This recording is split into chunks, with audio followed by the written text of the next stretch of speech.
สาวรุ่นเอื้อยเบิ่งบ่เมื่อยในตาเจ้างามพอป่านนางฟ้าน้องอยากได้เอื้อยมาเป็นเมียแม่หางลูกหนึ่งลูกสองน้องบ่หวังเทบ่าวรุ่นน้องมักเอื้อยแท้เด้คันได้เป็นเมียสิหอมเศร้าหอมแลงน้องหักเอื้อยแหงอยากนั่งแยงมือหนึ่งสามยามอายุหลายแต่เอื้อยยังงามผู้ทายหลังยิ้มเป็นตาแพงแนมเบิ่งหน้าจออยากโทรขอจีบเอื้อยยามแลงย่านความโศกของเจ้าแอบแฝงได้คนเติมแห้งเอื้อยแล้วหอมมอนแพงผู้สาวล้นเอื้อยเฮ็ดเวียกบ่เมื่อยดอกคนดีเอาบอกล้นน้องคนนี้เป็นสามีพอได้กล่อมนอน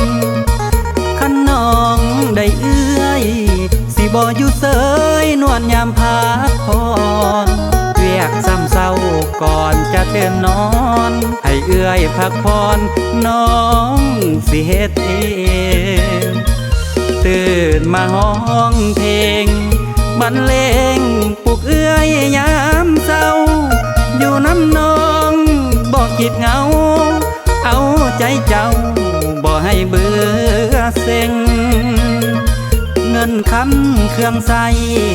น้องจัดให้บ่ได้อวดเก่งบ่าวรุ่นน้องบ่ให้ไผเซ็งคะแนนหักเก่งมอบเอื้อยผู้เดียว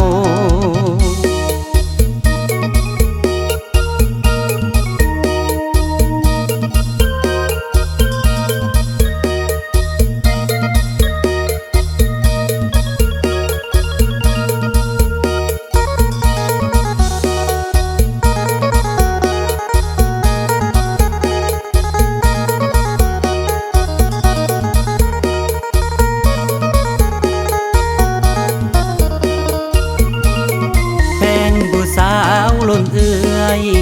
เฮ็ดเวียกบ่เมื่อยดอกคนดีเอาบอกล้นน้องคนนี้เป็นสามีพอได้กล่อมนอนคันน้องได้เอื้อยสิบ่อยู่เสยนวลยามพักผ่อนเวียกซ้ำเศร้าก่อนจะเตือนนอนให้เอื้อยพักผ่อนน้องสิเฮ็ดเองตื่นมาห้องเพลงบรรเลงปลุกเอื้อยยามเศร้าอยู่น้ำน้องบอกคิดเหงาเอาใจเจ้าบ่ให้เบื่อเซ็งเงินคำเครื่องใส่น้องจัดให้บ่ได้อวดเก่งบ่าวรุ่นน้องบ่ให้ไผเซ็งคะแนนหักเก่งมอบเอื้อยผู้เดียว